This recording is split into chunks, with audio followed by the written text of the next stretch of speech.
Hello, and welcome to an episode of I Couldn't Throw It Out, where we address an issue that's very close to our hearts. Over the years, some of us have saved items that remind us of our moms, and we need advice about what to do with it. So we asked a mom with a lot of experience. She happens to be 98 years old. And here's what she told us.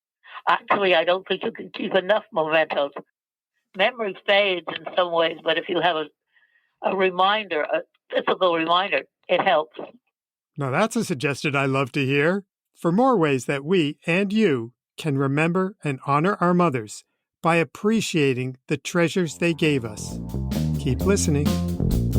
I couldn't throw it out. I had to scream and shout. Before I turn to dust, I've got to throw it out. Before I turn to dust. Hello, Sally Libby. Hello, Michael Small. We have a lot of reason to be happy today because we're about to hit a holiday that honors some people who are really important to us, our mothers. Most people are thinking about their mother in time for Mother's Day. And so we want to share some things about our moms, maybe to get you thinking of the memories of your own mother. For people who save things, and even for people who don't save much, there does seem to be a tendency to save things related to your mother. Yes, because we realize that we're not going to have them forever. What we want to encourage people to do is to think about what they've saved from their mom. And maybe this Mother's Day, get it out, share it, let the world know how great your mom is by talking about the memories that come from the things you saved. Yes, great idea. What makes you think of your mother? Beauty. She is just beauty to me, inside and out. That's a wonderful thing to feel. Nature's beauty. Flowers spilling out with vibrant colors and a big fat sunflower. My mother could walk into a room and just be sunshine. Funny, it's also metaphorical because the first thing I think of with your mother is books and reading. Yes, my mom was a scholar. She read War and Peace twice. Wow. Haven't gotten through it once. We are unbelievably lucky that your mother is still here. Mm-hmm. You have given up a lot of your material possessions, but you did somehow hold on to your mother. I did. That was the best possession ever. And how old is she now? Mom is 98, and she will be 99 years old in July. And she was always wise and continues to be wise at this point. So I think we should consider trying to get her on the phone and have her share a little wisdom with us about the things that get saved for Mother's Day. I think that would be wonderful. Before we give her a call, maybe we should share a little bit of background about her life. Sally, you want to give us the Wikipedia version? Yes. Well, the short Wikipedia version is that she was born in Mount Vernon, New York in 1925. She studied English at Middlebury in Vermont.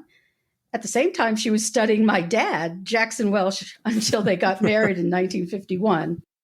One of her first jobs was answering reader letters for Time magazine in the 60s. And then in the 70s, she was an English teacher at her high school. And in the 80s and 90s, she was docent at the Boston Museum of Fine Arts.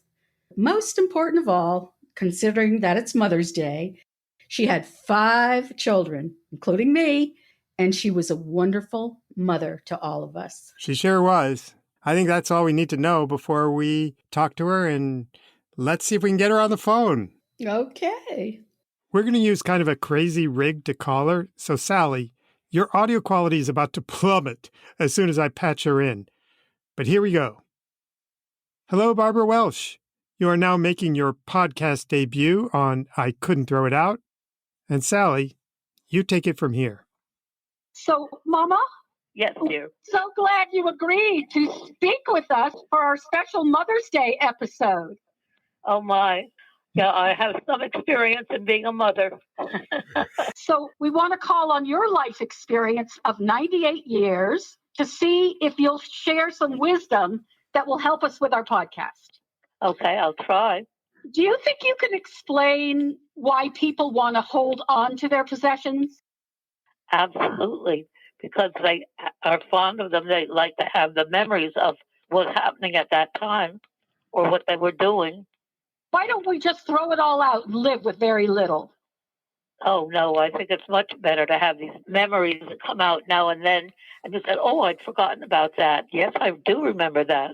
Would you say that you're a saver? Probably, yes.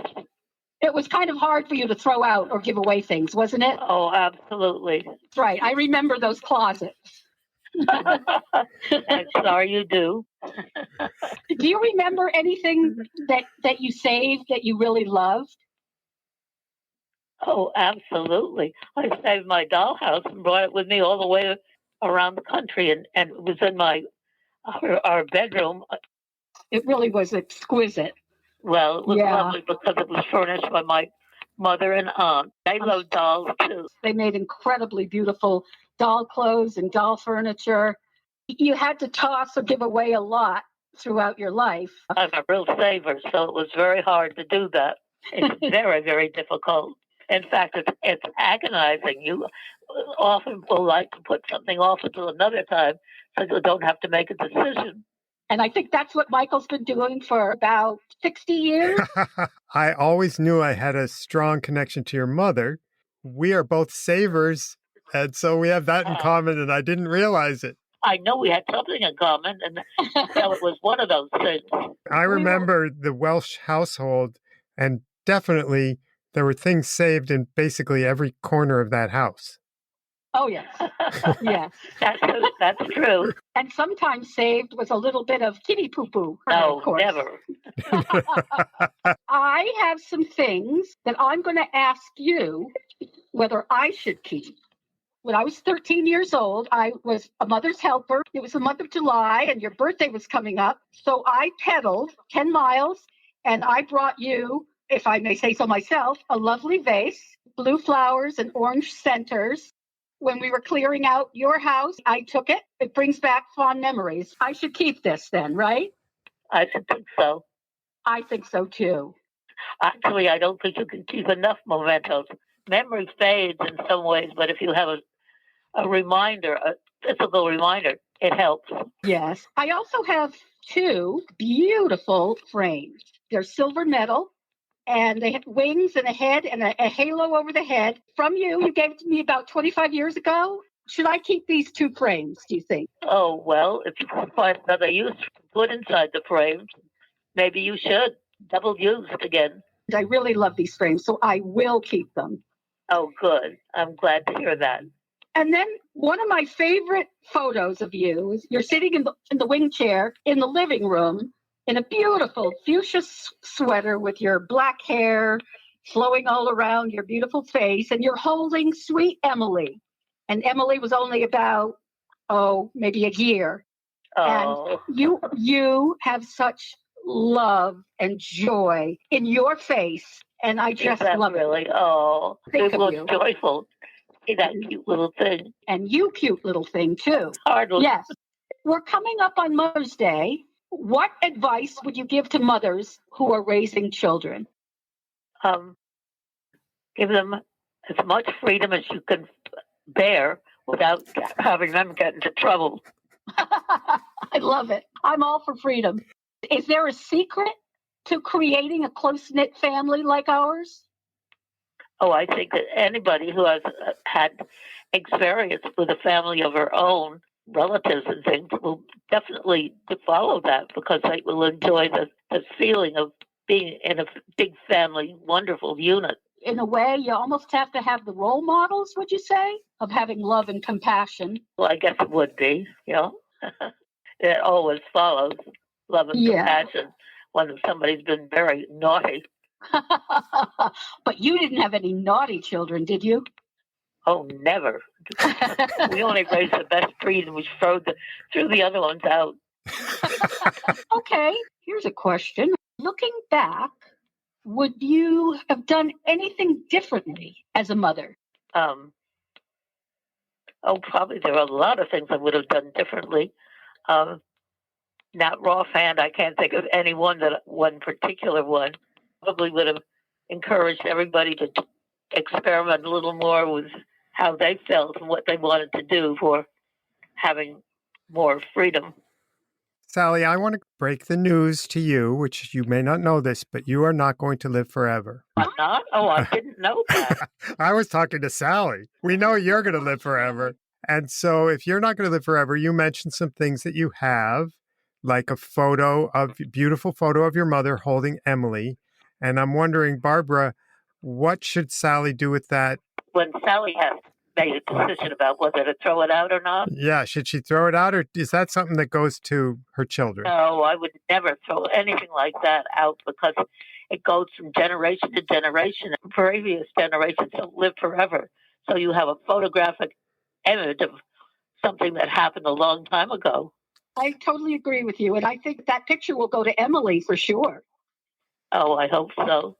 Let's talk about the picture frames with the angels. Maybe that can go to Sally's son, Ben, so that he Yes, can. that's right.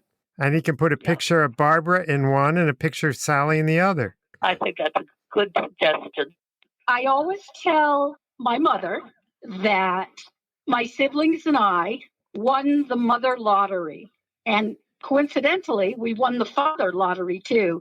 We were Yes, the he luckiest definitely kids. won the father lottery. And mother too. Mom, you were the best, really. Oh, I don't know about that. I think there are a lot of other very competent, wonderful mothers out there. I know Michael's mother, Doris, was wonderful too. Yes, she was. I remember so well. Doris was wonderful. I do want to say that we're so lucky that you're here for us to talk with you, and we appreciate you so much. So much. Oh, that's very, very touching. I'm so grateful for my children and their friends. Well, my dears, lovely pre and post Mother's Day. I'm so grateful that we have such a wonderful family. Thank you, Mom. Love you so much. Well, that sure was wonderful. Oh, yes. It was so great to hear your mom. And of course, it really made me think about my mom. No. The great Doris Rose Levitt Small died in 2018 at the age of 91 after she struggled for many years with diabetes. And I have all these things that remind me of her. I have clothes that my mother gave me, books that my mother gave me, photos, and one of the funniest things I have to remind me of her goes all the way back to Mother's Day, probably around 1969. That year, all four of the kids in my family assigned my sister Debbie to buy a present. We gave her all our money, $5. That was a huge sum in those days. So we were expecting something really great. And Debbie went to this old-fashioned gift shop called Daniel Lowe's, and she came back with this. What is it? Tell people. It's a giant cup and saucer, but it has a big yellow flower. Well, I'm glad you think it's perfect because we did not. What? We were very disappointed that our savings went to that. Debbie came back and we did not respond well, and then she was pretty crestfallen. Oh. Mother's Day came and we had to present this to my mother. And my mother opens it up. Oh. And she says, a chowder bowl, just what I needed. Oh, I love it. You couldn't break Debbie's heart. The thing is, I always saw this as a great story of how our mother showed her maternal love on Mother's Day and that Debbie had a victory.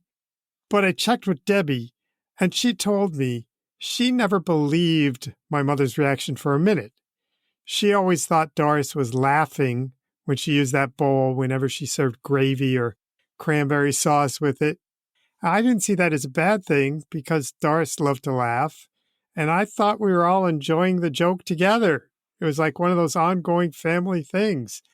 But it turns out it's still a painful memory for Debbie. So, of course, I'm the one who ended up with the chowder bowl. I had it on display for a while, and then I got embarrassed. I put it in the closet. And the question is, what do I do with the chowder bowl? I say, give it to Debbie. I've tried. She has to Oh. check her suitcase carefully every time she visits to make sure this is not in it. I could take it to Goodwill. They'd probably still pay $5 for it. But because of this history Oh, I know. And Debbie's heart was in the right place. Oh, yes. I have to hold on to it, and I know that I should take it out of the closet every now and then. Give it a little airing and possibly a little chowder. By far the most powerful thing that I save for my mother is this stack right here.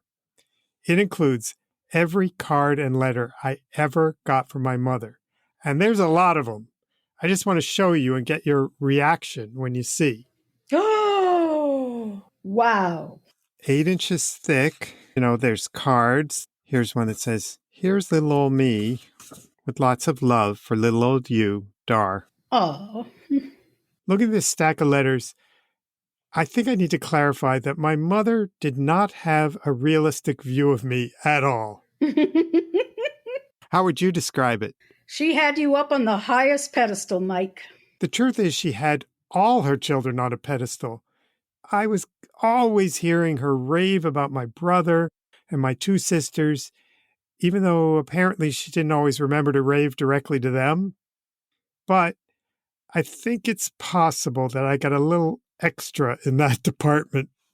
Last year, when Mother's Day came around, I wanted to celebrate by reading a few of those cards and letters from that huge stack, and I felt I needed some objective observers. So we asked for some help from our very amazing friends, Jamie and Allison von Klemperer. And we were really lucky because their daughters, Elizabeth and Caroline, had come home for Mother's Day, and they agreed to read letters too. So all 4 of them came over and joined Cindy and me. By coincidence, my sister Debbie happened to be here too, and that made it a family affair. So now I want to share with you about 15 minutes of what we discussed and how we remembered our mothers. Great. Let's hear it.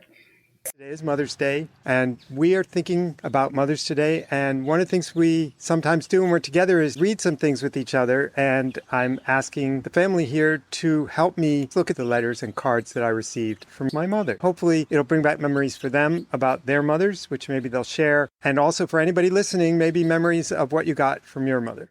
The big surprise was I did not realize how incredibly loving and generous and kind the notes from my mother were. When we got them, we took them for granted. We kind of read them and threw them aside. But as a whole, when you look at it, it is such a collection of amazing love. And I felt so privileged to see that. I mean, there are people who might say it was a little too much love. But I've selected a few excerpts for people here to read. These are all different ages. One, I was in high school. Most of these I just happened to pull out. They were from college. And I think since the person who shares the same mother with me is my sister Debbie, we might start with her. She has a selection here where my mother was writing about her mother, who we called Grammy. Can you explain why she's writing to you and me together? That's why I picked this letter for you. Well, I had no idea. You seem to think that we were at camp together, and I have no memory of that whatsoever. I was a dishwasher while you were a counselor. Okay. Would you like to read us this letter? Okay, Thursday. That was very typical of Mom. Never a date, just Thursday. Dear Deb and Mike, poor Graham is so deaf. I've been screaming for 2 days. She really can't hear at all, but she's actually been pretty good. For her. Unfortunately, we couldn't go outdoors yesterday. We had a brief outing. I drove her over to the music theater to get a ticket. She couldn't find her panties. And I found them when we got home in her suitcase. So she purchased 2 pairs of drawers in Marshall's. Just her speed. 2 for $1. Graham is sitting here chewing a cinnamon bun, which is downright disgusting. So I think I'll end it all and lock myself in the bathroom. Write, eat, sleep, and be grateful for some small favors. I love you both madly. Dar.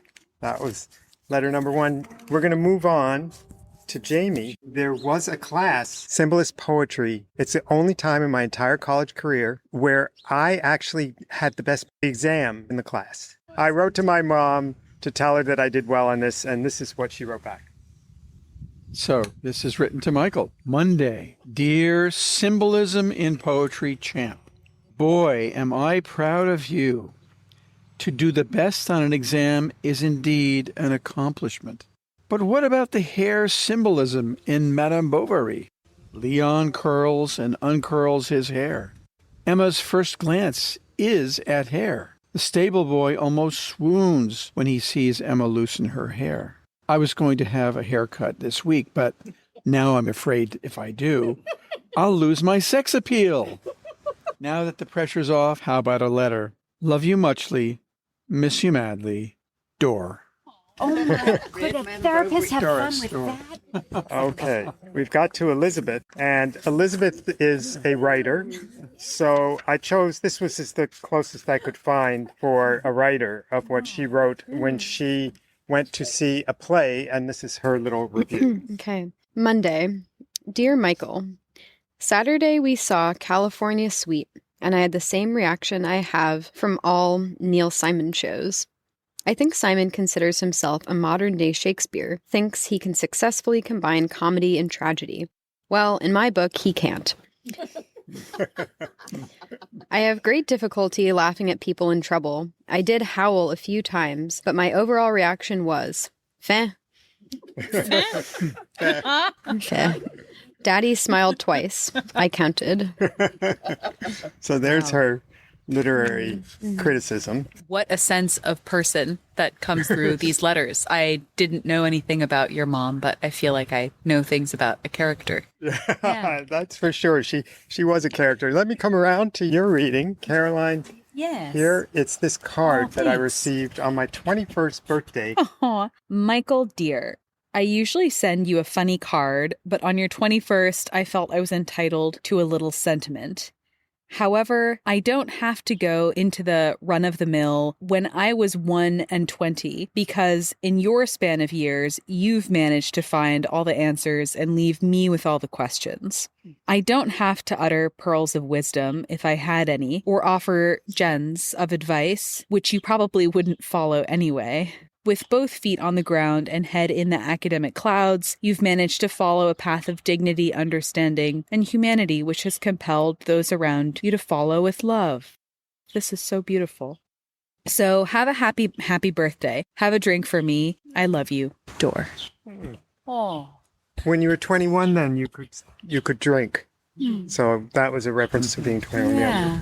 Oh. Now, Allison, I brought one for you that is about being a mom. Thank you. This one didn't have any greeting on it. No hello, no goodbye, but this is what it said. Your call left me teary-eyed and breathless. Not many parents hear such things said about them. If we have succeeded with you, it was only because the raw material was there. We did our best, made many mistakes, but at least we're true to our ideals and moral standards. Thank you for loving us and knowing that we love you. Beautiful. And then I got two small ones to read. It says Sunday. And so the days go by, the leaves fall and fall and fall. I've decided there's only one thing less inspiring than doing housework, raking leaves. If only I could discover some use for the end product. But you can't sew leaves, you can't weave leaves. Perhaps I could brew leaves, leaf tea. The whole property is one big mulch, and the most discouraging part about it is to look up and see leaves. So that was sharing our yard work interest. But then there's one last one. This one I know for sure is from 1975 because it's from the fall I went to college. And it's written sort of like in a poetic kind of format. It says, Dar wishes to announce that all plants are indoors, all dead leaves are removed, all dead plants are buried, all exposed roots are potted, and after all this, so shall Dar be. You and your big fat green thumb. So she was a character, and you certainly get the loving feeling from these, but we're going to say to Debbie, what's your take? She's shaking her head. I'm speechless. These are words that I never heard. I don't want to say it's a mother I didn't know because I knew of her tremendous love. But the expression is so fascinating to me, to the different facets of who you are and were then that she's addressing and relating to. I'm intrigued by that and how she positioned each of her children into very different roles. What was always so evident was her phenomenal love for you. It was just all encompassing. And she lived through you, I think, a little bit. I think, and there were responsibilities that were attached to it, but it was so pervasive and so genuine. I always admired that. So I feel blessed to hear her expression of how she felt about you as your mother. Well, thank you. Now, Jamie, one of the things I did not know that we had in common was that both of our mothers were rather fond of us and did not see our flaws quite as much as perhaps other people did. Did you receive correspondence from your mother? Yeah, not every day, but pretty regularly, because she was an English professor, a college professor. She took great care and pride in her writing. So her writing, a lot of her writing was about writing, or it was, carefully crafted.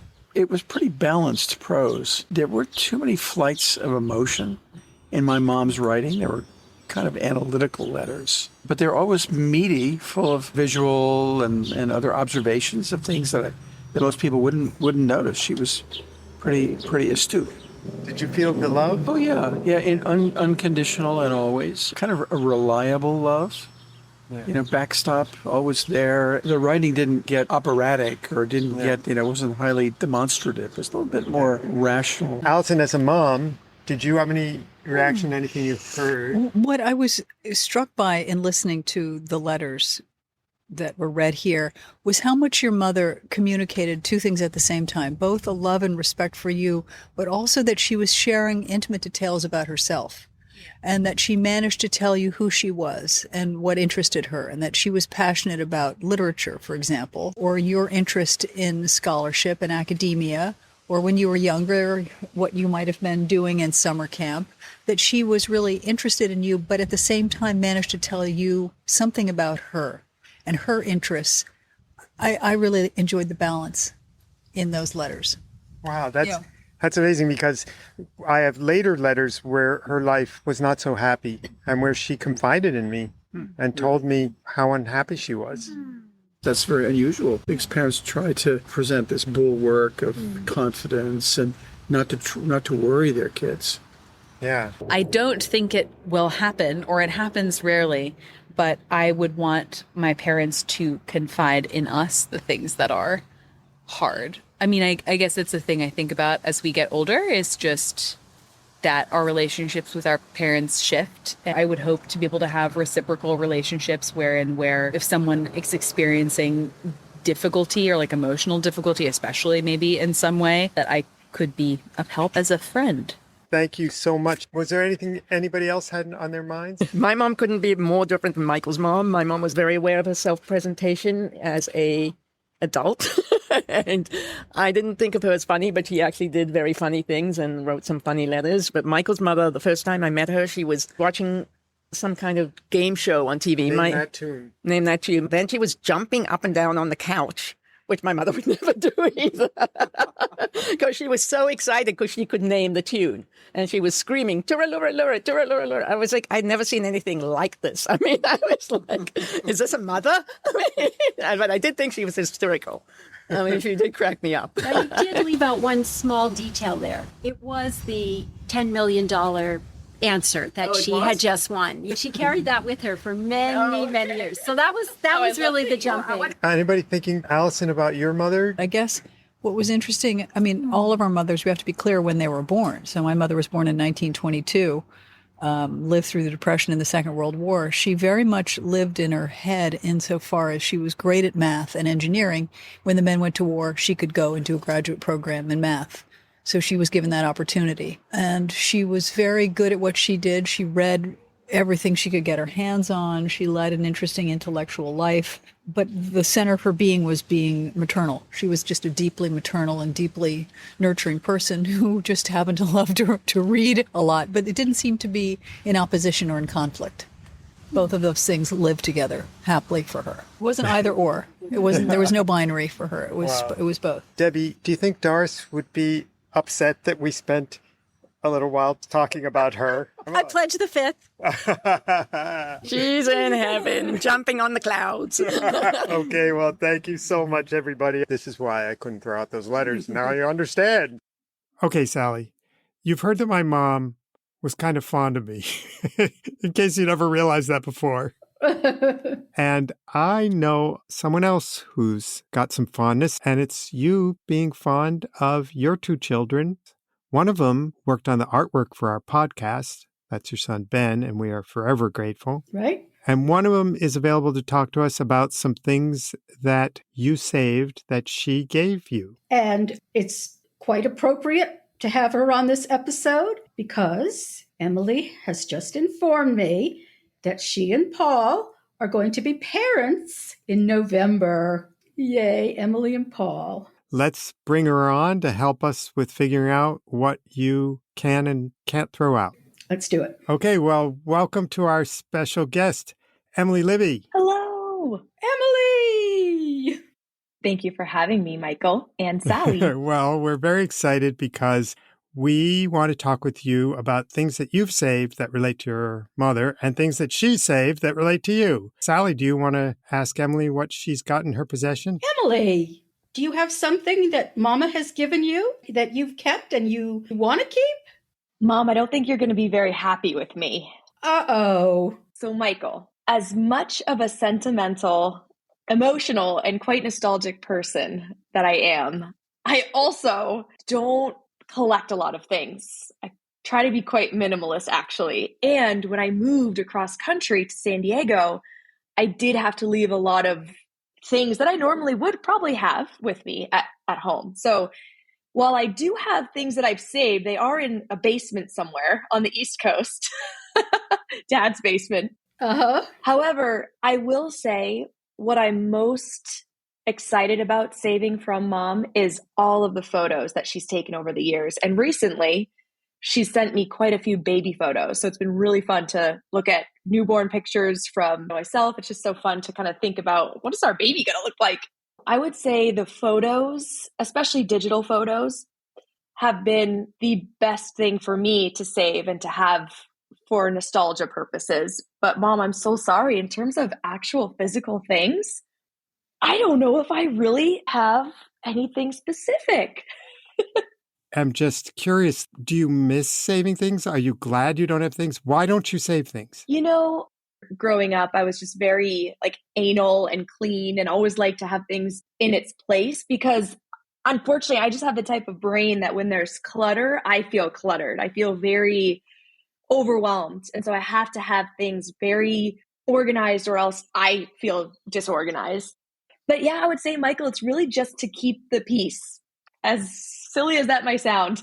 To keep your peace of mind. Exactly.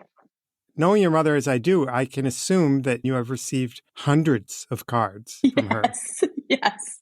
And where are those cards? Oh gosh. Michael, should I have accepted the invite for this, or am I going to be ostracized? What you want to say is you enjoyed them so much when you got them. Yes.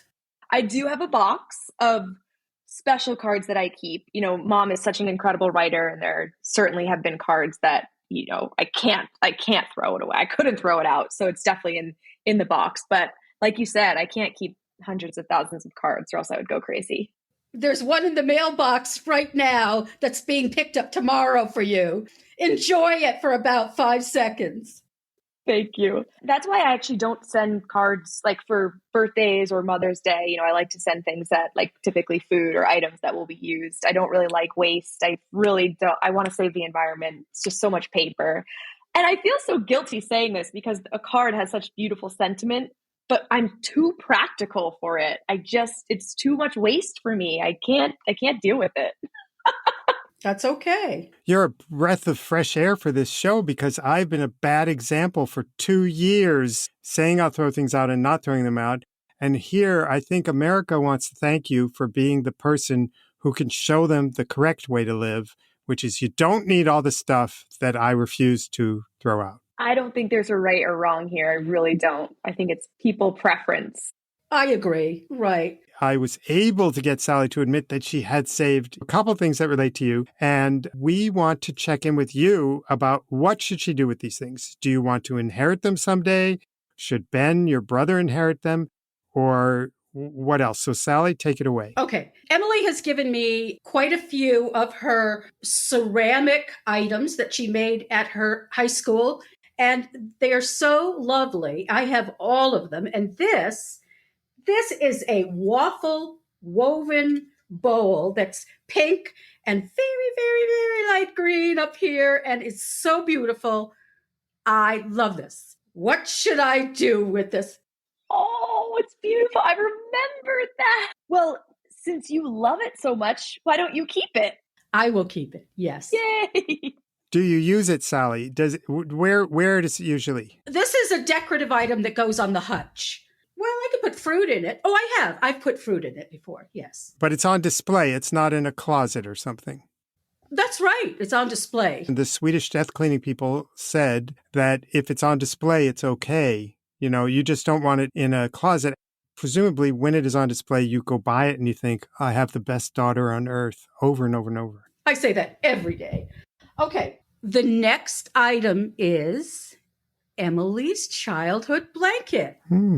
It has a farm motif with fencing, a cow.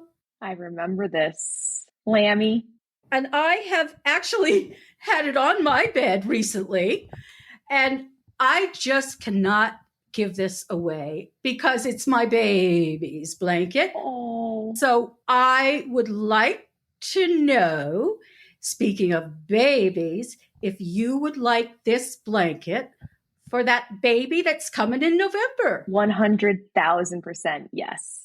I will take that. Oh, I'm surprised. I would love to see baby have mommy's blanket. I think that would be incredible. Wow, I guess I am changing just from this podcast.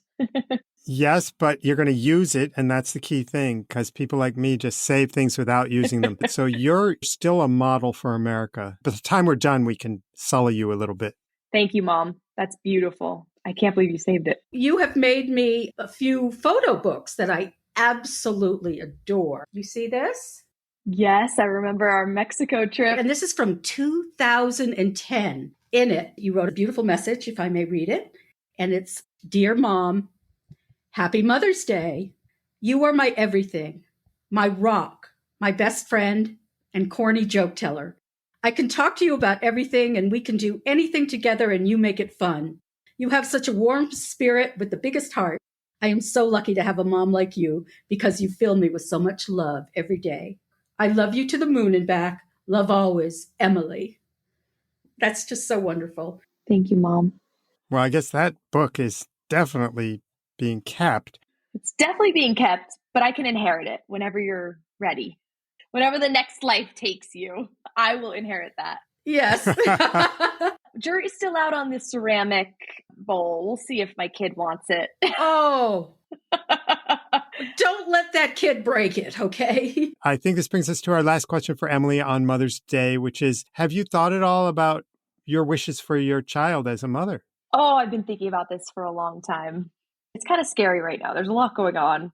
And it's a little bit scary too, thinking about in 18 years when they go out to the job market, you know, how AI will play into it.